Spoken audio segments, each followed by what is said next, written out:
First ever factory outlet Mukunda jewellery KPHB Kothapet Khammam Somajiguda Hanamkonda. నమస్తే రమ్మగారు. నమస్తే జయ. రమ్మగారు, గ్యాస్ట్రిక్ సమస్య భలే బాధ పెట్టేస్తుందండి. ఎంత అసలు దీనికి కూడా ఇంత ఇబ్బంది అనిపిస్తుంది, కానీ అల్లకల్లోలం అయిపోతాం రమ్మగారు. గుండెలు నొప్పి వచ్చేస్తుంది, ఎడచేయి లాగేస్తుంది, పై ప్రాణాలు పైన పోతాయి. ఏం జరుగుతుందో అర్థం కాదు, ఉక్కిరి బిక్కిరి అయిపోతాము. అవును, ఒక్కొక్కరు ఒక్కొక్క రెమెడీ చెప్పేస్తూ ఉంటారు, అయి తాగు ఈ తాగు ఈ మింగు అయి ఉయ్యి అని కదా. ఏదన్నా అంటే గ్యాస్ట్రిక్ సమస్య అసలు రాకుండా ఉంటే జాగ్రత్తలు ఏమన్నా తీసుకోగలిగితే తీసుకోవటం. మీకు తెలిసిన పాత రెమెడీస్ ఏమన్నా, హోమ్ మేడ్ రెమెడీస్? ప్రధానమైనది జయ గ్యాస్ట్రిక్ ట్రబుల్. ఇది వరకు ఇంత ఉండేది కాదు. ఇప్పుడు మనకి స్ట్రెస్ రిలేటెడ్ ఎక్కువ.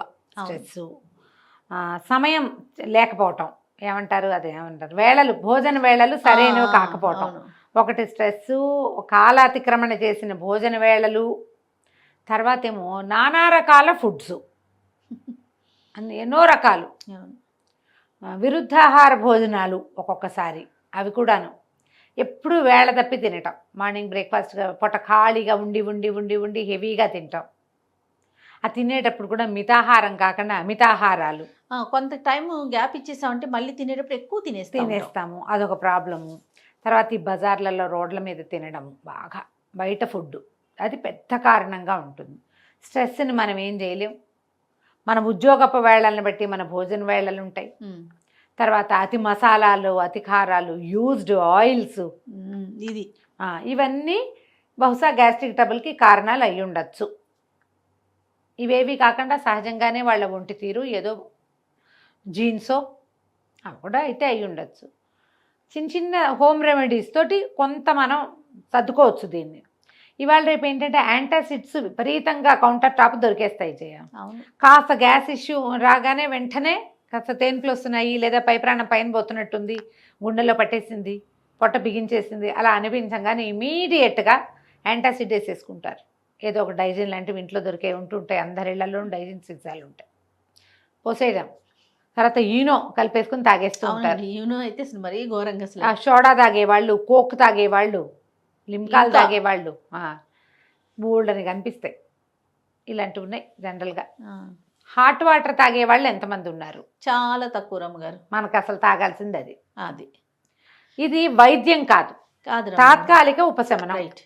ఇవి తాగితే ఏమవుతుంది, కూల్ డ్రింక్స్ కానీ ఈనో కానీ తాగితే తేన్పు వచ్చేస్తుంది.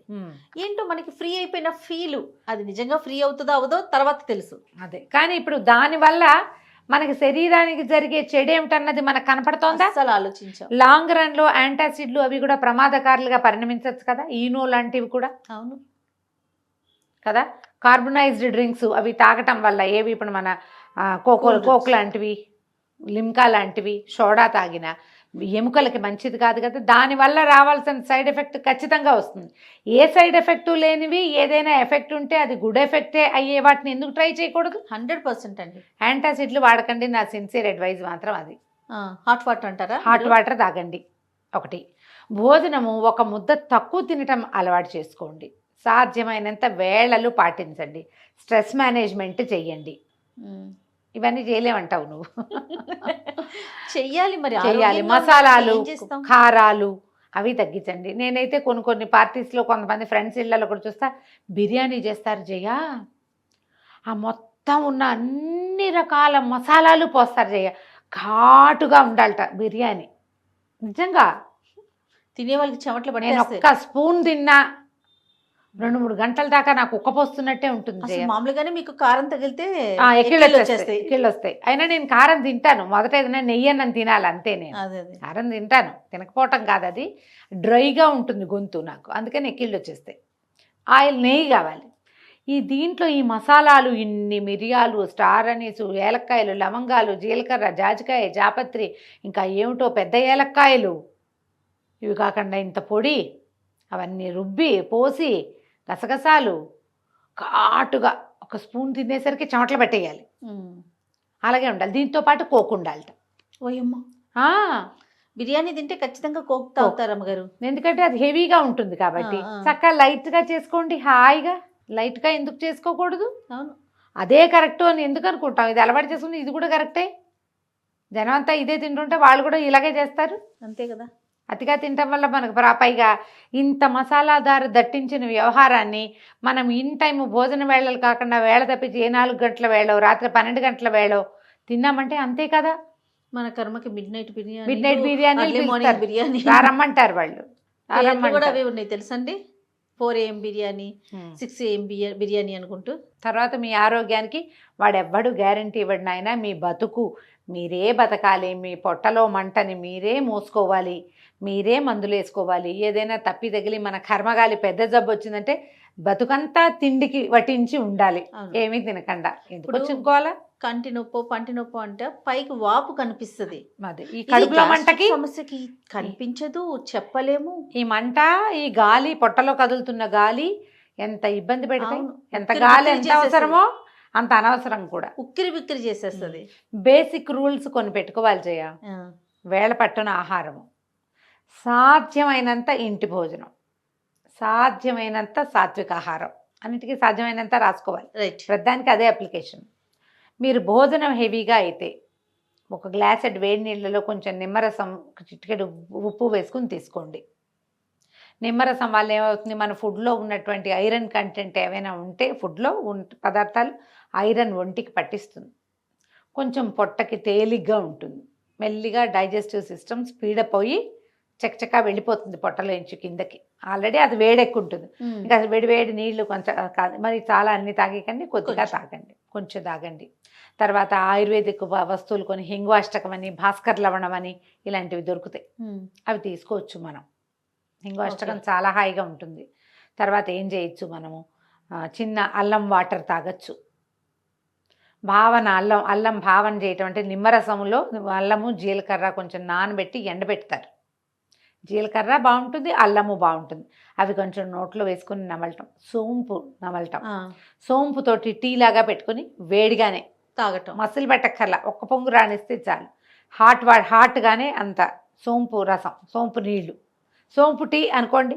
తర్వాత జీలకర్ర టీ ఒకటి, కొద్దిగా ధనియాలు, జీలకర్ర, కరివేపాకు వేసి మరిగించిన టీ, అవి కూడా తాగొచ్చు.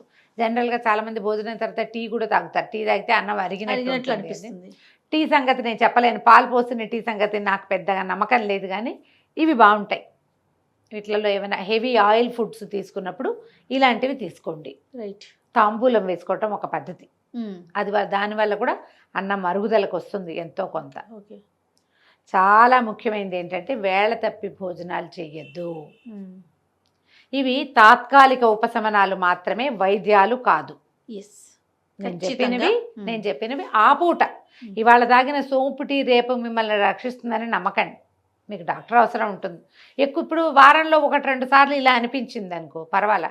మీకు రోజు ఇలాగే అనిపిస్తుంటే చాలా తీవ్రంగా డాక్టర్ అవసరంలో ఉన్నట్టు. మీరు హాస్పిటల్కి వెళ్ళాలి, డాక్టర్ని చూడండి, ఏదైనా వేసుకోండి. మీకు సూట్ కానిది ఏదో వాళ్ళు ఏదైనా ఒక చెప్తారు, ఇవి చేయండి, ఇవి చేయొద్దని. డూస్ అండ్ డోంట్స్ని ఖచ్చితంగా ఫాలో అవ్వండి. రైట్. జీవిత గమనం కుంటుపడిపోతుంది జయ. అవునండి. ఇప్పుడు మధ్యాహ్నం భోజనం చేస్తే ఇంకా రాత్రి దాకా ఆకలేదు, ఏమీ తినలేరు, తినకుండా పడుకుంటే నీరసం వస్తుంది, మర్నాటి పొద్దున పని చేయలేము. ఎంత ఇదిపోయింది, సిస్టమే సిస్టమ్ దెబ్బతినేస్తుంది కదా. ఆ సిస్టమ్ దెబ్బతినేంత వరకు వెళ్ళొద్దు అసలు. కొంచెం ప్రెగ్నెన్సీలో ఉన్నప్పుడు ఈ ఇష్యూ ఉంటుంది, పొట్ట పైకి పెరుగుతూ ఉంటుందిగా, పెరిగేసరికల్లా వీళ్ళకి అన్నం తినలేరు, అరుగుదలకి రాదు, తేన్పులు, చాలా బాధపడుతుంటారు. ఓకే.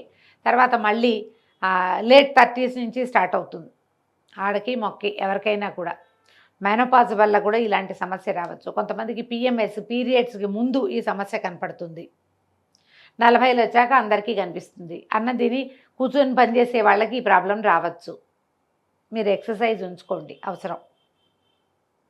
భోజనానికి ఒక సరైన విధానం, ఇవాళ ఇది తిన్నాము, రేపు చైనీస్ తిన్నాము, ఎల్లుండి ఏమిటో తిన్నాము, కాంటినెంటల్ ఫుడ్ తింటాము, ఇట్లా పెట్టుకోకండి. ఏదైనా కొత్త ఫుడ్ నెలకు 1 సారి లేదా 2 సార్లే, అంతకంటే చెయ్యొద్దు. మరి అవన్నీ ఎలా తింటామండి అంటే ఇక మరి ఏం చేస్తాం, మనం చేయగలిగేది ఏమిటి? ఆరోగ్యమే మహాభాగ్యం కదా. కదా, అంతే కదా. ఇది ఆలోచించండి. తర్వాత ఏంటంటే మనకి పొట్టలో గాలి బంధించినట్టుంటే మనం బొడ్డు చుట్టూతా క్లాక్ వైజ్ మసాజ్ చేసుకుంటే కొంచెం 2-3 తేన్పులు వచ్చేస్తాయి. అప్పుడు కూడా కొంచెం బెటర్ అనిపిస్తుంది. మీరు విధానాన్ని బట్టి మీకు ఏది సూట్ అవుతుందో చూసుకోండి. హాట్ వాటర్ సూట్ అవుతుందా, లెమన్ వాటర్ సూట్ అవుతుందా, జీరా వాటర్ బాగుందా, సోంపు వాటర్ బాగుందా, ఏవి బాగున్నాయో చూసుకుని వాటి వైపుకి వెళ్ళండి. రైట్. డాక్టర్ని మాత్రం డెఫినెట్గా కలవాలి. నమస్తే అండి. నమస్తే జయ.